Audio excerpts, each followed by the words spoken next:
Salut camarades. Les dernières fois, en cherchant, suite à la série révisionniste de l'histoire nomade, à brosser un tableau plus cohérent du plateau mongol avant l'essor de Chinggis Khan pour mieux réfléchir à ce que ce dernier était plus probablement, nous avions fait de bien curieuses découvertes, fort prometteuses par ailleurs. Ainsi, après avoir relié l'essentiel des petites entités politiques dudit plateau aux anciens états nomades s'étant succédés à la tête de la région, nous nous étions curieusement d'abord cassé les dents sur les Mongols.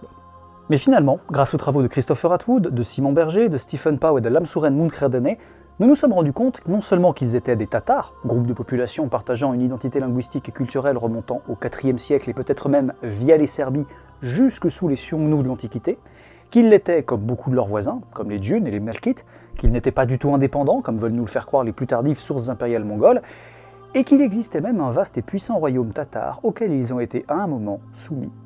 Évidemment, cela amène tout un nouveau lot de questions. Que sait-on de ce royaume, ce Kharana tatar disparu? Quelles étaient ses relations avec les grandes puissances qui l'entouraient? Khitan, Sin, Naiman, Sissia ou Karakhitaï? Quel rapport nous Mongols avaient-ils avec ce royaume?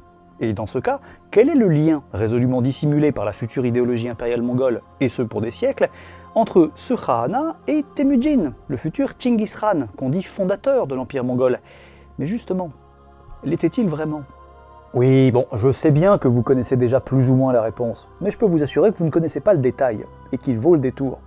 Puis ça va, je vous propose quand même de ressusciter un royaume disparu depuis 8 siècles, qui a probablement donné naissance à la légende du royaume du prêtre Jean, que les Européens cherchent pendant des siècles et des siècles au tréfonds de l'Asie et de l'Afrique. Je veux dire, on est entre la cryptozoologie et le prochain opus d'Indiana Jones là, donc je me fous pas de votre gueule.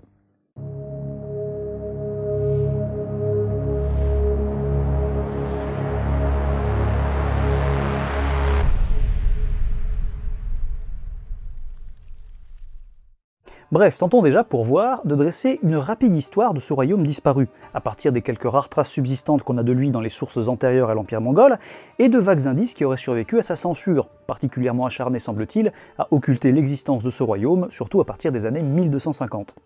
Ainsi, nous disions la dernière fois que ce Kharana avait été fondé fin XIe siècle par un seigneur nestorien, tatar, du nom de Markhus. Or, si vous avez bonne mémoire, on a déjà vaguement parlé de lui il y a longtemps. C'est l'arrière-grand-père de Thoril. Et oui, de tout le tableau que nous avons brossé les deux dernières fois du plateau pré-Tchingiside et de ses diverses filiations politiques et culturelles, je n'ai pas, sciemment, abordé les Karaïtes, ce qui n'est sans doute pas passé inaperçu d'ailleurs. Bref, ceux-ci, qu'on considère déjà dans l'historiographie classique comme les Cadors du plateau avec les Naiman, bien le seraient en fait bien plus qu'on ne le pense. Ils sont indubitablement la famille régnante de ce royaume tatar. Rashid ad-Din, ayant eu accès à un texte antérieur au tournant historiographique de la révolution toluide, texte disparu depuis évidemment, et qui racontait l'histoire de ce royaume, explique d'ailleurs ainsi leur nom en le rapprochant de Kara, noir. Kara qui peut aussi, d'ailleurs à l'époque, c'est amusant, évoquer justement une idée de grandeur, d'importance, les Karakhitaï étant ainsi logiquement les grands Khitans, ce qui n'a rien de surprenant, puisque c'était déjà le cas de leur empire en Chine du Nord et Mongolie intérieure, appelé Grand État Khitan, et parfois en chinois Da Liao, les grands Liao, Liao étant une traduction indirecte de Khitan, comme quoi il y aurait bel et bien une continuité entre Liao et Khitan. Mais bref. Mais pour en revenir à l'étymologie proposée par Rashid ad-Din du nom des Karaïtes, quand il cherche donc à le rapprocher de Kara, il parle néanmoins bien de la couleur. On raconte qu'autrefois, nous dit-il, il y avait un roi qui avait 7 fils, tous noirâtres. C'est pour cette raison qu'on les appelait Kari. Attendez, du coup Karaïte, ce serait la version stépique du N-word? Rachid? Racisme! Quoi? Vous me dites ça parce que je suis noir? Bah, évidemment. Mais bref, pour en revenir à leur royauté, au-delà de cette étymologie possible, Rashid ad-Din nous dit surtout, après ça, par la suite, au fur et à mesure, chacune des branches et des descendants de ses fils reçurent un nom et une épithète spécifiques, et l'une des branches dans laquelle résidait la royauté est jusqu'alors simplement appelée Karaïte. Et les autres fils sont devenus les vassaux de ce frère, qui était le roi, et il n'y avait pas de roi parmi eux. On peut difficilement faire plus clair. D'autres éléments vont d'ailleurs dans le sens de leur prééminence. On mentionnait ainsi leur somptueuse tente palais d'or, assez unique en son genre, semble-t-il, leur vaisselle d'or, leurs nombreux serviteurs, les princesses Karaïtes étaient ainsi dotées de 200 serviteurs par exemple, leurs troupes d'élite, leurs gardes de jour de 1000 hommes, au sein de leur kéchig, garde royale donc, etc. Bref, s'il y avait bien des Cadors sur le plateau à l'époque, ce sont définitivement les Tatars Karaïtes. Si leur nom ne vient pas ainsi d'ailleurs de Kara, noir, il vient peut-être plutôt, pour Christopher Atwood, qui je le rappelle a très souvent raison, du nom de la Corée, le royaume de Koryo de l'époque, dont le nom passé par le Khitan servait à ceux-ci pour désigner l'ensemble de leurs cousins barbares du nord, donnant ainsi à la fois les noms de Kéréite et de Merkite, par un processus linguistique dont je vous passe les détails complexes, si vous les voulez, c'est dans cet article. Mais personnellement, je préfère une autre origine possible de leur nom, même si c'est pas forcément la plus probable. Moncler Demey envisage que leur nom pourrait venir de leur foi nestorienne, puisque comme les Naïman ou les Umgut, leur lignage se serait converti à l'église d'Orient au début du XIe siècle, Kyriot étant peut-être un pluriel mongolisant du grec Kyrios, Seigneur. Ce qui, avec le reste, comme on l'évoquait brièvement la dernière fois, ne serait pas sans rappeler la fascinante légende apparue au XIIe siècle justement, du puissant royaume chrétien d'Extrême-Orient du prêtre Jean, supposé un jour venir au secours des Latins en prenant le monde musulman à revers. Voilà, comme si les Kéraïtes, vu le bordel sur le plateau à l'époque, avaient eu le loisir d'abandonner leur khana naissant pour partir reprendre Jérusalem par pure dévotion. Vous restez, vous n'êtes pas chrétien, vous? Vous tentez le sud-est? Comment on fait pour devenir chrétien? Et pourtant, si, il colle mieux avec la légende que n'importe qui. Puissant, oui, Bar Brahuch parlant de 200 000 hommes début XIe siècle, puis Rachid ad-Din de 40 Tumèdes, début XIIe. Royaume, oui, on l'a montré et on va y revenir. Extrême-Orient, oui. Chrétien, oui. Tournant 11e, 12e, oui. C'est peut-être pas pour rien, du coup, que Marco Polo, certes fin XIIIe siècle, appelle Tooril le prêtre Jean, et que d'autres appellent ses filles et nièces, dont Sorgartani, les filles du prêtre Jean. Je rappellerai même qu'une lettre dite du prêtre Jean, considérée jusqu'ici comme un faux, apparaît aux 3 cours de Manuel Ier Comnène, de Frédéric Barberousse et du pape Alexandre III en 1165. Soit vers le début du règne de Tooril. Cela dit, Simon de Saint-Quentin associe plutôt le prêtre Jean au père de Tooril, Rubruc, à un de ses frères, ce qui semblerait brouiller les pistes. Mais puisque pas mal de chroniques diverses disent que prêtre Jean était un titre plus qu'un nom, eh bien c'est pas incohérent non plus d'associer le mythique prêtre à d'autres membres de la famille royale Kéraïte. Je vais même y revenir. Et du coup, si on poursuit le raisonnement, il serait d'autant plus logique que les chrétiens occidentaux perçoivent les Mongols comme amenant la fin du monde, puisque précisément, à leurs yeux, ces nomades ont commencé leur carrière en renversant Tooril, son fils Ilkha et leur royaume du prêtre Jean, chimérique espoir oriental donc, des latins traumatisés par leur récent déboire au Proche-Orient et cherchant désespérément de l'aide. Mais enfin, fallait pas se leurrer non plus, si des armées ont pu partir d'Occident dès la fin du XIe siècle pour aider leurs coreligionnaires d'Orient, c'est parce qu'en Europe ça commençait justement à bien se stabiliser. Ce qui était loin d'être le cas sur le plateau au XIe, XIIe siècle, là on va pas se mentir. Logique donc, vu les difficultés qu'ils avaient déjà à tenir leur propre khana, qu'aucun Kéraïte n'ait accouru au secours des États latins d'Orient ou n'ait semblé vouloir le faire à un quelconque moment, si jamais ils en avaient entendu parler, ou on connaissait l'actualité, ce qui est loin d'être sûr. Pas la peine donc de se monter le bourrichon. N'empêche, les révisionnistes, en plus de tout leur taf monumental, ont quand même, en plus, en redécouvrant l'existence de ce khana disparu, aidé à retrouver le royaume du prêtre Jean. Je veux dire, à ce niveau-là, Indiana Jones n'a qu'à aller se rhabiller. Hein. Mais bref, parlons de l'histoire de ce khana. Bien avant de le fonder, les Kéraïtes, avec les autres maisons tatares du plateau, on a vu qu'au 8e siècle on parlait déjà des 9 tatars, qu'on retrouve mentionnés ensuite dans le Liaoche. Bref, ces Kéraïtes, ils font assez vite connaissance avec les Khitanes, à l'est, qui cherchent justement à dominer ce plateau, dès l'avènement de leur état, au début du Xe siècle. Les Kéraïtes donc, ou du moins leurs ancêtres, la dynastie n'apparaissant peut-être justement qu'après la conquête khitane du plateau, donc ces Kéraïtes ou proto-Kéraïtes, comme les Merkites ou les Djadjirad, semblent ainsi avoir été à un moment soumis aux Khitanes comme vassaux, probablement dès après la première grosse défaite globale des Tatars face aux Khitanes en 924. Cela dit, même s'ils sont désormais vassaux et tributaires des Khitanes, les Kéraïtes se fritent très régulièrement quand même avec eux, tout au long des 10e, 12e siècles, jusqu'à justement créer leur khana à la fin du 11e. À moins peut-être, peut-on imaginer que les Kéraïtes ne montent à la tête d'un khana tatar préexistant, mais c'est peu probable. Et du coup, rebelote, même si les rapports Khitan-Kéraïte pourraient ainsi se stabiliser, ça ne s'arrange pas pour autant. Le premier khan Kéraïte connu, Marcus, donc, puisqu'il est nestorien, obtient certes ainsi des Khitanes qu'ils reconnaissent en 1089 son royaume comme indépendant, même si toujours tributaire, ce qui devrait augurer de bonnes relations entre eux. Mais non, finalement les guerres reprennent, visiblement d'ailleurs, à l'initiative des Kéraïtes, ce qui ne portera guère chance à Marcus. Marcus? Tu n'as pas mis ce pauvre Marcus dans le coup. Il n'est pas fait pour ce genre de choses. De fait, l'ambitieux Marcus, prenant la confiance et envisageant peut-être même de destituer les Khitanes, envahit leur territoire sur le plateau et défonce leur armée en 1093. C'est dire si la force de frappe Kéraïte à la tête des Tatars était vénère. Malheureusement, il est finalement trahi par d'autres Tatars cherchant sans doute à monter sur le tout nouveau trône, peut-être d'ailleurs déjà par les Tuyuns, qui servaient peut-être déjà d'auxiliaires aux Khitans, comme ils le feront plus tard pour les Tsin. Bref, en tout cas, des Tatars le remettent aux Khitans en 1100, qui le coupent en morceaux, ou le clouent sur un âne de bois. Ça faisait longtemps. N'empêche, le Khahana Kereit, dont vous voyez ici une première ébauche de carte, peut-être pour la première fois en 800 ans, voire même depuis toujours, et il y a carrément du matos pour à terme en faire une beaucoup plus précise. Bref, ce Khahana est désormais institué et reconnu indépendant par les Khitans. Munkherdene pense même que le titre de Wang Khan, c'est-à-dire roi, tout simplement, porté par Toril, devenu ainsi Ong Khan, titre généralement considéré comme attribué par les Tsin en remerciement de sa participation à la guerre contre les Dyuns en 1196, eh bien, aurait en fait été le titre décerné au roi tatar de la dynastie Kereit depuis le début par les Khitans. Mais c'est assez hypothétique.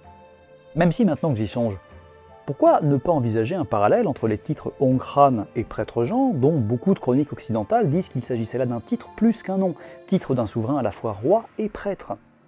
Or je rappelle que les Khan, Kereit et Naiman étaient des souverains nestoriens en même temps que des sorciers au pouvoir magique, des chamans dirions-nous. Alliant temporel et spirituel donc, un peu comme un roi qu'on désignerait aussi comme un prêtre.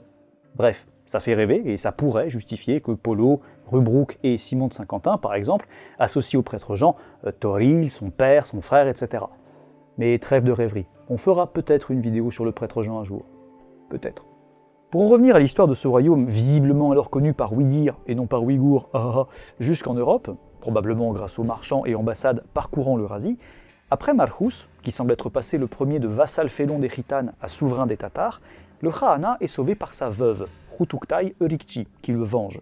Le trône passe ensuite au fils de Marhus, connu comme Salih Khan, l'empereur jaune, sans mauvais jeu de mots, début XIIe siècle, puis au neveu ou fils de celui-ci, Kurjahus, syriaque donc, on en avait déjà parlé, qui vécut la chute des Khitans en 1125 face aux Jurchen, qui deviennent alors les Tsin, et enfin évidemment au fils de Kurjahus, Toril.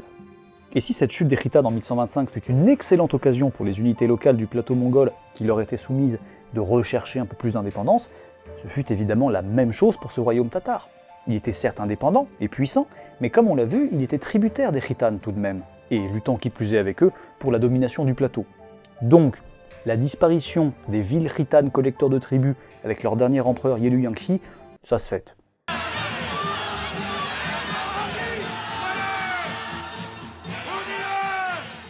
Dès lors, les souverains Kereit, Kurjahus puis Toril, mirent leur formidable force de frappe non seulement au service de la consolidation de leur royaume tatar et de l'autonomie de celui-ci, mais en plus à l'éventuelle conquête ou absorption ou vasselage de leurs différents voisins et concurrents. Et il y avait du monde. On fait un petit tour? Allez, juste un petit tour, pour le rappel. Ils sont en effet désormais entourés, déjà à l'ouest, par un Khahana rival, leur némésis, au lignage régnant nestorien tout comme eux, le Khahana Naiman. Ils sont tellement meilleurs ennemis en tout qu'on comprend mieux avec cette nouvelle grille de lecture pourquoi Taiyang Khan, souverain Naiman, apprenant la décapitation d'Ong Khan par un de ses lieutenants, est furieux, le pleure et honore sa tête en la recouvrant d'argent. Un peu comme César, pleurant la mise à mort de son rival et ami Pompée par son allié Ptolémée, si vous voulez. Ah mais pour vous dire, les Naiman, rivaux des Kereit en tout, en tant que potentiel héritier du Khahana ouïghour, on l'a vu, eh bien ils ont même demandé aux Khitans en 1096, peu après donc que ceux-ci reconnaissent l'existence du Khahana tatar en 1089, curieusement, de leur restituer leur ancien territoire de la vallée de l'Olkhon, au lieu de la légitimité impériale nomade tenue un temps justement par les Ouïghours. Vallée que ziotent aussi du coup les Kereit, évidemment, s'ils ne la tiennent pas déjà d'ailleurs, puisqu'on sait qu'ils la contrôlent ensuite du temps de Temujin.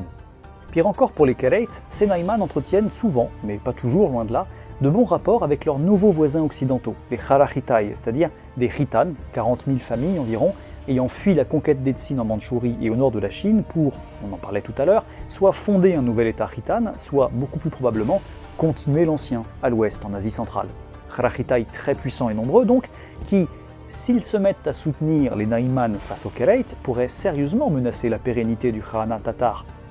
Surtout que, comme on vient de le voir, Khitan et Kereit ont déjà à l'époque un passif assez houleux. Mais puisqu'assez souvent les Kareits s'entendent encore moins avec les Naiman qu'avec les Khitanes, leur politique est généralement assez simple. Si ça peut nuire aux Naiman, ils veulent bien mettre les vieilles rancœurs de côté, s'ascensionnant donc parfois au Kharahitai contre les Naiman, et réciproquement, soutenant l'un comme l'autre les rébellions au sein du Kharana rival, hébergeant les prétendants au trône de l'autre, etc. Chien et chat, je vous dis. Ce qui couperait court, c'est qu'il y en ait un plus faible que l'autre, mais là, c'est pas le cas. C'est les deux mêmes sales bestioles. Comme quand deux chats sauvages se retrouvent sur le même terrain. Ils s'observent et aucun des deux ne baisse le regard sous peine d'être saigné à blanc. Typiquement, Khurjahus a même carrément eu l'intelligence, histoire de partir en bon terme avec les Khitanes, j'imagine, de leur apporter un certain soutien quand ils ont dû bouger vers l'ouest. À plus forte raison parce que pour ce faire, ils ont dû traverser le Khanat tatar, nécessairement. Khurjahus leur reconnaît peut-être même alors une certaine suzeraineté nominale, sachant que les Khitanes seront désormais suffisamment loin pour lui foutre la paix, et non plus voisins directs comme autrefois. Ce qui jette alors de bonnes bases pour de futures relations. Toril, lors de ses différents exils, passera ainsi notamment chez les Kharahitai. Et d'ailleurs, puisqu'on parle de ces exils, les 2 à 3 premières décennies de son règne, jusqu'aux années 1190 en gros, sont assez mouvementées, il ira aussi chez les Tangut pour les mêmes raisons. Tangut dirigés à l'époque par les Sisya. Royaume Tangut Sisya et royaume Tatar Kereit s'entendent relativement bien, de part et d'autre du Gobi, les princes en exil de l'une ou l'autre cour pouvant y trouver refuge. Même s'il y a parfois quelques accrochages entre eux aussi, évidemment. Les Tangut enlèvent par exemple dans son enfance l'un des jeunes frères de Toril, Karaidai, qui, grandissant visiblement ensuite parmi eux, sera renommé dans leur langue Jahagambu, grand commandant de province en gros, un personnage qu'on a amplement vu dans la série et dont on reparlera encore la prochaine et dernière fois. D'autre part, à l'est, le royaume tatar est bordé par les territoires dominés jusque-là par les Khitanes, et que ceux-ci administraient via les unités militaro-administratives qu'ils avaient formées sur place à partir des populations nomades locales, notamment d'après la liste qu'on évoquait, parmi les Merkites, les Djadjirad ou les Khongirat par exemple. Territoires et lignages sur lesquels, évidemment du coup, les gourmands Kereit étendraient désormais volontiers leur suzeraineté. Ils vont ainsi par exemple essayer pendant plusieurs décennies de soumettre les Merkites. A l'inverse, les successeurs des Khitanes, les Djurchen, les Tsin, ne semblent qu'assez peu lorgner ces anciens territoires de la steppe, privilégiant au contrôle direct de ceux-ci le fait d'en obtenir tribut, auprès des Kereit par exemple, comme les Khitanes avant eux, et d'établir des états tampons entre eux et la steppe, comme avec les Tatars d'Yun par exemple. Ceux-ci sont sans doute ainsi perçus par les autres Tatars fidèles à la dynastie Kereit, comme des traîtres, expliquant en partie la haine vengeresse qu'on semble leur vouer, mais qui n'empêche visiblement pas tellement les Djunn de souvent leur mettre la misère. Traître! Je les ferai fusiller! Pour l'instant, c'est eux qui tirent, hein. Mais ce royaume Kereit, puissant ou pas, n'était évidemment hélas pas exempt de querelles intestines, ce qui a gêné ce travail d'expansion et de consolidation à la chute de l'État Khitan. Ainsi, comme on l'a vu il y a longtemps, l'accession au pouvoir de Toril dans les années 1150-1160 est mouvementée et amorce une période de déclin pour la dynastie Kereit après l'essor qu'a été le règne de Khurjahus. En gros, on en avait parlé là, après quelques péripéties, pour monter sur le trône de son père, Toril bute d'abord 2 de ses frères et pousse un troisième, Erkechara, à fuir chez les Naiman, justement. Après, bon, ça va. Certaines sources disent qu'ils étaient une fratrie de 40, alors 2, franchement, ça va. Mais ces manières brutales ne plaisent guère dans le royaume, notamment à l'oncle de Toril, connu comme Gur-Khan, un nom qui à l'origine est là aussi un titre khitan, qu'on retrouve logiquement chez les Kharahitai du coup, et qui semble être le strict équivalent du mongol Il-Khan ou du chinois Guowang, c'est-à-dire prince de l'État, un titre généralement porté chez les nomades par les 2 principaux lieutenants d'un souverain, chacun à la tête d'une aile, comme par exemple Mukhali, Guowang, de l'aile gauche de Chinggis Khan. Bref, ce Gur-Khan désapprouve la cruauté de son neveu et le dépose, ce qui contraint celui-ci évidemment à l'exil. Après avoir en vain cherché du soutien chez les Merkites, auprès de Tortoa Beki, pour reprendre le trône, Toril n'en obtient pas plus des vassaux du Khanat tatar, qui soutiennent plus volontiers son oncle que lui, recherchant sans doute tout simplement la stabilité de leur royaume. Rashid ad-Din fait ainsi dire à l'un de ses vassaux du royaume « L'amitié avec lui n'est pas souhaitable, car nous le connaissons. Il vaudrait mieux devenir Anda avec Gur-Khan, car c'est un homme doux et bien disposé. Cet homme a tué ses propres frères et a souillé sa lance de leur sang. » Or qui parle ainsi? Khutula, de la maison Riyad, alors à la tête des lignages mongols. Car oui, après avoir probablement été une unité khitane, il semble incontestable que les Tatars mongols aient fini par être des vassaux du royaume tatar, au moins dès le règne du second Khan Kereit, Sarikh Khan, au tout début du XIIe siècle. Rashid ad-Din nous dit ainsi qu'il appelait les Tatars mongols ses ignis, c'est-à-dire ses cadets, une image courante de la souveraineté dans la symbolique nomade, et qu'il les déplaça le long des monts Khingan pour se protéger des Naiman, encore une fois. Or, comme on l'a vu, le déplacement de population est, chez les nomades, l'affirmation par excellence du pouvoir du souverain.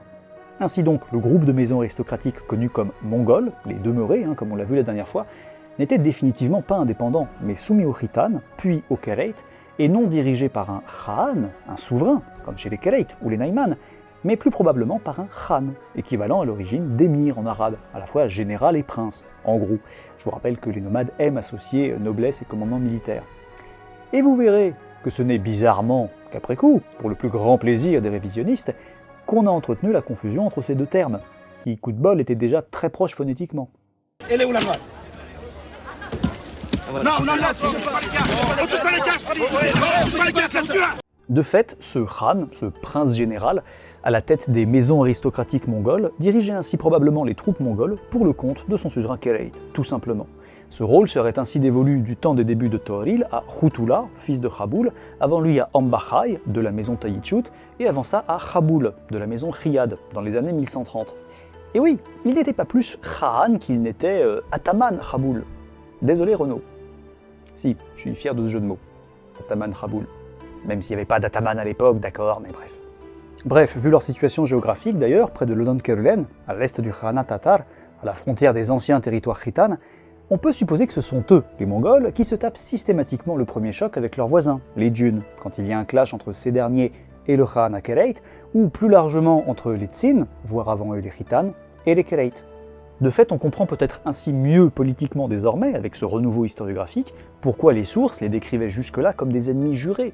On a vu en effet qu'Ambachai a été trahi par les Dunes, qui l'ont livré aux Tsin, puis que les Dunes et les Tsin défoncent Khutula à la bataille du lac Bouir en 1161, puis que Yisukei, père de Chinggis Khan, est à son tour empoisonné par les Dunes, vers 1171-1072, etc. Mais puisqu'on parle du loup justement, reprenons. Qui donc va l'aider, le Tooril en fâcheuse posture que personne dans son royaume ne semble vouloir soutenir? Ce curieux personnage, inconnu jusque-là, mystérieux outsider mongol, Yisukei, sur lequel on a vraiment peu d'infos alors même qu'il s'agit du père de Chinggis Khan. Et le peu qu'on a, j'y reviendrai dans la prochaine et dernière vidéo, permet peut-être même d'être assez dubitatif sur la noblesse de Temujin. Mais chaque chose en son temps. Probablement issu d'une branche mineure de la maison Riyad, on le dit le plus souvent fils de Barstan, frère de Khutula, et ayant donc peu d'espoir d'avancement au sein de celle-ci ou du royaume tatar en général, Yisukei décide, contre l'avis de Khutula et du reste de la noblesse mongole loyale à Gur Khan, d'aider Tooril à reprendre le pouvoir. Et il y gagne, puisque de fait il entre ainsi dans l'histoire. Il devient ainsi Landa, le frère juré du nouveau Khan des Tatars, Tooril, qui a désormais une dette envers lui. Outre ce lien fort, Tooril le remercie aussi, assez probablement, en lui donnant des responsabilités à sa cour et dans son keshig, et en le mettant à la tête d'une partie des vassaux mongols du royaume, promotion que Yisukei n'aurait donc pas pu espérer atteindre seul a priori. L'ennui, c'est que ça sème très probablement la zizanie parmi les nobles mongols. Les Tayichut et autres Riyad, par exemple, s'avèrent peu enclins à voir ce jeune arriviste impétueux de moindre lignage qu'eux et qui n'en fait qu'à sa tête, recevoir autant d'honneur, de responsabilités et de pouvoir parmi eux, d'autant plus qu'il les a égoïstement mis dans la merde, visiblement. S'il avait fait comme eux, à soutenir Gur Khan, on peut imaginer que toute la noblesse mongole en aurait été récompensée par celui-ci. A l'inverse, là, Tooril, à nouveau sur le trône grâce au seul Yisukei, n'a pas dû favoriser beaucoup ceux qui lui ont refusé leur soutien, et au contraire ont carrément soutenu son oncle contre lui. C'est moi qui vous ai sauvé la vie, parce que il vous aurait... Arkoum Fares, mon président. Y'a pas l'Arkoum, y'en a plus. Pardon. Il fallait pas jouer le mauvais chameau. On retrouverait ainsi d'autant plus cette zizanie mongole après la mort de Khutula, visiblement peu après 1161, et la bataille du lac Bouir qui oppose donc les Mongols aux Tsin et aux Dunes. Mort, qui laisse malheureusement, et apparemment pour des années, la noblesse mongole sans leader clair, sans réel Khan, prince général, mais plusieurs prétendants à ce titre en revanche. On trouve ainsi Altan, fils de Khutula, Jochi, soit fils de Khutula lui aussi, soit prince de la maison Tayichut, en tout cas curieusement assez peu présent dans les futures sources impériales, et évidemment à ne pas confondre avec le fils de Temujin, Jochi, à la tête de la future Horde d'Or, Satchabeki, qu'on a vu, de la maison Jurkin, petit-fils de Khaboul, et peut-être aussi donc Yisukei, qu'on dit neveu de Khutula, mais qui bénéficie surtout, comme on vient de le dire, du soutien de leur suzerain à tous, le Khan tatar, Tooril. On pourrait dans ce cas imaginer que la situation s'arrange avec la mort du chouchou de Tooril, Yisukei, empoisonné vers 1171-1072. Mais non, la noblesse mongole, loin d'être unie, ne se choisit pas beaucoup plus facilement un khan, visiblement, vu les différentes aspirations qui la traversent. Tandis que la maison de Yisukei, la maison Borjigin, eh bien elle perd avec lui son éphémère importance au sein du royaume. Bon, sans pour autant faire jouer les violons comme dans l'histoire secrète, qui seul prête à Temujin une enfance de Cosette. Mais du coup c'est bon, vous l'avez, et je sais bien, je fais du suspense avec ce que je peux moi. S'il existait un royaume tatar central sur le plateau mongol, dirigé par les Kerait, et si les Mongols justement en étaient des vassaux, au sein desquels son père Yisukei s'est illustré par son opportunisme, c'est bien que Temujin n'a pas réuni les populations du plateau mongol sous une nouvelle forme d'entité impériale. Il a simplement usurpé le trône de son suzerain, Tooril, remplaçant sa maison, Kerait, par la sienne, Borjigin. Certes, on l'a globalement déjà dit, je suis d'accord, mais pas dans les proportions qu'on verra aujourd'hui et la prochaine fois. Non seulement tout un faisceau d'indices va dans ce sens, que je vais me faire un plaisir de détailler, mais en plus c'est parfois littéralement écrit dans les sources, occidentales par exemple, comme chez Simon de Saint-Quentin ou Marco Polo, qui nous disent bien que Tchinguis Khan, et les Mongols avec, étaient initialement des vassaux de Tooril. Mais bon, c'est toujours pareil, si on prend pas le temps de bien les lire... Qu'est-ce qu'on en a à foutre de vos bouquins? En plus c'est du latin, personne n'est foutu de les lire, alors... Ah bah si tout le monde s'en fout, je vais pas insister pour me faire mal au doigt, allez. Pourtant, ils ne sont pas les seuls à le dire. Atamalik al-Juwayni, dans son Tarikh Jangusha, nous dit « À chaque occasion, en raison de la proximité de leurs frontières et de leur territoire, Temujin avait l'habitude de rendre visite à Ongkran, et il y avait un sentiment d'amitié entre eux. Quand Ongkran constata ses conseils et son discernement, sa vaillance, sa splendeur et sa majesté, il s'émerveilla de son courage et de son énergie et fit tout ce qui était en son pouvoir pour le faire progresser et l'honorer. Jour après jour, il éleva son rang et sa position jusqu'à ce que toutes les affaires de l'État dépendent de lui et que toutes ses troupes et tous les partisans d'Ongkran soient soumis à sa discipline et à sa justice. » Oui, mais t'abuses, ça peut s'interpréter autrement, bel et bien comme un prince voisin indépendant que Tooril aurait à la bonne. Exactement. Rappelez-vous, il faut se méfier des sources impériales mongoles, rédigées après la révolution toluide de 1251, où Mönke prend le pouvoir. Sources qui cherchent dès lors à réécrire considérablement l'histoire des débuts de l'Empire. Or, comme on l'a vu, le Tarikh Jangusha de Atamalik al-Juwayni, rédigé à partir de 1253 à la cour de Mönke justement, qui en a plus que probablement passé la commande, est l'une des premières pierres de cette nouvelle historiographie. Et du coup, eh bien un peu plus tard, au XIVe siècle, un chroniqueur de l'Ilkhana mongol, Shabankarei, dit s'être inspiré pour son ouvrage Le Majma' al-Ansab du Tarikh Jangusha d'Atamalik al-Juwayni. Du coup, Simon Berger est allé en traduire les potentiels passages en question, inspirés de Juwayni, et curieusement, non seulement ça ne correspond pas à ce qu'on connaît aujourd'hui du texte de Juwayni, mais en plus, ça va clairement dans le sens d'un Temujin vassal et général de Tooril. Autrement dit, puisqu'on attendait très probablement de Juwayni avec son Tarikh Jangusha et de l'auteur de l'histoire secrète qu'il pose, l'un en 1253 et l'autre en 1252, les premières pierres de la nouvelle historiographie impériale mongole voulue par Mönke, Simon Berger en a conclu que probablement Juwayni, cédant des sources plus anciennes mises à sa disposition, a rédigé une première version de son Tarikh Jangusha, celle qui est parvenue jusqu'à Shabankarei, et qu'on retrouve donc dans l'ouvrage de celui-ci. Mais qui n'a visiblement pas plu à ses commanditaires mongols. Sacré nom d'un chien. Écoutez-moi bien, vous, le Balzac des gares et des supermarchés. Je ne suis pas une starlette sans cervelle qui ne peut aligner deux mots. Je l'écrirai moi-même. Vous êtes viré. De fait, s'étant inspiré de sources plus anciennes, comme la cruciale mise en accusation d'Ongkran, dont on reparlera la prochaine fois, mais dont le titre est déjà éloquent, source pas encore passée donc à la moulinette idéologique impériale qui n'en était qu'à ses balbutiements, Juwayni aurait produit un premier texte encore trop proche d'une réalité peu reluisante pour les héritiers de Tchinguis Khan. Texte qu'il a dû modifier par la suite pour produire une deuxième version, au moins, celle qui nous est parvenue et dont je lisais tout à l'heure un passage. Mais dans ce cas-là, venons-en au fait. Que disait donc ce premier texte de Juwayni, qu'on retrouve probablement chez Shabankarei? D'après le texte de ce dernier, je cite la traduction de Simon Berger, Temujin rejoignit d'abord les émirs, les commandants, et les nawabs, les lieutenants d'Ongkran, puis peu à peu devint l'un des membres du premier cercle de ce dernier. Il devint lui-même émir d'Ongkran, puis obtint la régence, Niyabat, et enfin la fonction d'émir al-Umara, émir des émirs, par laquelle il contrôlait tout le royaume du Bilad-i-Tatar, pays des Tatars. Ah bah c'est sûr, ça fait tout de suite moins prince mongol voisin, indépendant que Tooril prendrait sous son aile à sa cour comme héritier potentiel, que tout simplement brillant officier au service du souverain d'un puissant royaume, Je veux dire, le chroniqueur cite carrément le royaume tatar en plus, il se cache pas. Bref, un audacieux arriviste, grimpant les échelons pour devenir son régent et le commandant en chef de ses troupes, c'est-à-dire l'équivalent des plus tardifs Beglerbeg mongols. Bref, un jeune homme ambitieux, cherchant à devenir le second de son suzerain. Et ça ne vous rappelle pas quelque chose, ça? Si, la notion cruciale de second essieu, qu'on a beaucoup dans les sources impériales et le récit tchinguisside classique, mais pas du tout de la même manière. Ah non, d'une manière maquillée et détournée par rapport à ce qui semble avoir été la plus probable histoire de Tchinguiz Khan. Nous en reparlerons la prochaine et dernière fois en revoyant dans le détail la carrière militaire et politique d'un Tchinguiz Khan définitivement plus officier usurpateur qu'il n'a été prince fondateur, carrière que ses héritiers feront radicalement réécrire, tout en ayant l'intelligence de s'inspirer de ce qui s'est visiblement plus probablement passé, afin que la pilule passe mieux. Comme cette histoire de second essieu donc, ou comme cet autre étrange lieu commun de l'historiographie impériale, la curieuse omniprésence de Jamukha, frère juré autant que némésis de Temujin, dont pourtant dans cette série révisionniste on n'a absolument pas parlé. Et pas comme les Kereit parce que j'entretenais le suspense, Non, il semble qu'on a tout bonnement rétrospectivement exagéré son importance. Reste à savoir pourquoi.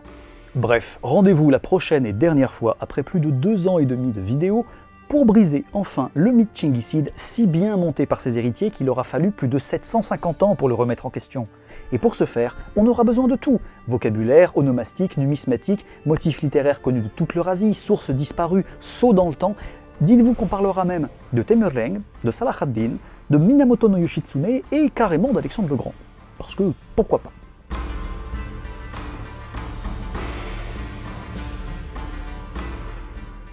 Merci d'avoir regardé cette vidéo jusqu'au bout, j'espère qu'elle vous a plu, comme d'habitude n'hésitez pas à venir en discuter dans les commentaires. Merci également à toutes celles et ceux qui soutenaient financièrement la chaîne, que ce soit sur Tipeee ou sur KissKissBankBank, vous permettez à la chaîne tout simplement d'exister, parce que sans ça elle ne pourrait pas exister, donc je vous en remercie infiniment. Ça me permet aussi d'en vivre accessoirement, donc merci beaucoup. Si vous en avez vous aussi l'envie et les moyens, vous pouvez faire un don sur l'un de ces deux sites, Tipeee ou KissKissBankBank, je vous en serai infiniment reconnaissant.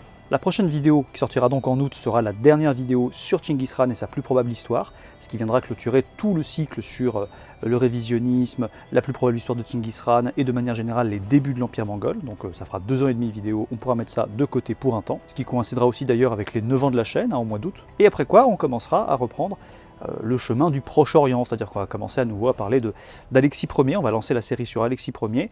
J'aimerais idéalement continuer ce genre de format 30 à 45 minutes max, ce qui devrait me permettre en fait sur la série sur Alexis de couper les vidéos, les thèmes plutôt pardon, en 2 vidéos. J'aimerais bien faire 2 vidéos par thème, c'est-à-dire Alexis et les Normands, 2 vidéos. Alexis et les Péchénègues et Kipchak, 2 vidéos également, etc., etc. Bon, Alexis et les Turcs, peut-être 3 vidéos. Bref, une série qui devrait faire dans les, je pense, peut-être 10, 12, peut-être 15 épisodes. J'aimerais bien ne pas aller jusqu'au 15, me limiter à 10. Mais il y a quand même beaucoup à dire. Après, ce sera plus facile à produire parce que ce sera plus une histoire feuilleton comme ce qu'on faisait sur la première croisade. Ce sera certes un peu analytique, mais ce sera quand même plus... Oui, voilà, on va appeler ça du chronologico-analytique, c'est-à-dire que ce sera quand même assez... Enfin, ce sera plus simple à aborder que ce qu'on a vu sur, tribu ou état, ou les spécificités du système décimal, etc. Ce sera aussi des choses avec lesquelles on est un peu plus familier, tout simplement, parce que c'est quand même plus proche de nous. Le grec ancien est quand même plus facile à maîtriser que le haut-ouïghour médiéval. Ce sera aussi plus facile à produire parce que je serai à nouveau seul sur cette série, contrairement à la série révisionniste et la série Plus probable histoire de Tchinguiz Khan, où j'ai travaillé beaucoup avec Simon Berger, je le remercie infiniment. On a fait un gros travail d'aller-retour entre nous deux, ça a beaucoup lu, relu, moi j'ai beaucoup réécrit en fonction de ce qu'il me disait, etc., pour ne pas vous induire en erreur, ne pas surinterpréter. Ça n'a pas toujours été facile de dresser une histoire probable de Tchinguiz Khan, dans la mesure où tout a été suffisamment bien caché, ce qui fait que tout était largement sujet à interprétation. Donc ça a été, ça a été un long travail, patient et complexe. Et je le remercie vraiment beaucoup. Il m'est arrivé parfois d'écrire un premier script, de lui envoyer, il me faisait des notes, je renvoyais une deuxième version, etc., etc., etc. Ça a pu être un peu long, ce qui a pu expliquer les délais avec lesquels on a produit cette série, qui, je pense, reste quand même la plus belle série en termes d'informations à vous faire connaître, que j'ai pu faire jusque-là. Donc je suis... très content d'avoir pu la faire, je remercie infiniment Simon Berger pour ça aussi, ça a été un plaisir de travailler avec lui sur tout ça.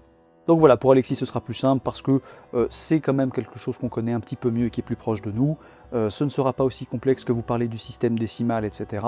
Et je travaillerai seul, donc je serai plus à même de d'optimiser, on va dire, les temps de diffusion, l'espacement des diffusions, etc. Et si jamais vous vous demandez ce qu'on va faire après Alexis, je vous renvoie globalement à cette vidéo que j'ai sortie il y a quelques temps pour vous dire en gros la direction cardinale que j'aimerais prendre sur les années à venir pour la chaîne, en visant un sujet en particulier qui est les origines ottomanes à revisiter. Donc voilà, on a un beau programme, passez un bel été et encore merci pour tout. Ciao.